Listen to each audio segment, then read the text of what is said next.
Ka-explain-explore, dito tayo. Meron tayong topic ngayon na slope. Ano kaya yung concept ng slope? Ang example natin dito sa graph. Okay, tingnan natin. Meron tayong plane. Mga crash yata ito kasi naka-diagonal papunta, pababa, di ba? So, i-solve natin yung slope. At merong technique na gawa natin ng vertical at horizontal line in a right triangle. Tapos, i-count natin yung interval. Diba? Compute natin. And sa green, yung horizontal 1, 2, 3, 4, 5 intervals. Andito namang sa Y or the vertical, we have 1, 2, 3, 4, 5, 6. So yung sa horizontal, may interval na 5 at saka yung sa vertical is 6.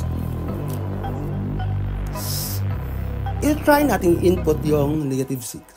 Yun, pababa lang siya, diba? At saka, dalawa naman yung nakuha natin, try natin ang fraction. In fraction talaga. So, we have another idea, pababa. So, let's try. Other number is negative. 5 over 6, ano kaya mangyayari sa 5 over 6? Hindi ata. So, 6 and negative 5. Result of negative 6.5. Yes! Galing! Diba? So, yung vertical natin is 6. And the horizontal is 5.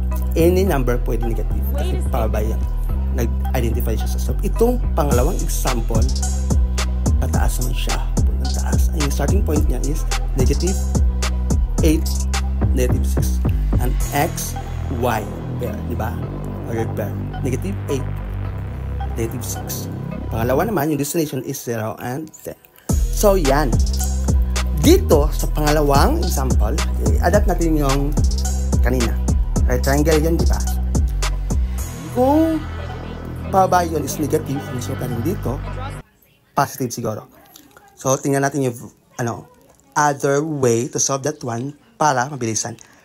Change the vertical change and horizontal change. Vertical change over horizontal change. So, kung sabihin natin change, subtract yan. So, i-account, natin yung points, i-determine natin. So, yung vertical is y. Diba? Patayo siya. So, we have negative 6, yung una, minus negative 10. Yes. Over, yun namang sa x. X values are negative 8 minus 0 equals negative 8. Yes. Negative 16 over negative 8 results to positive. Positive 2. Correct! Yes! More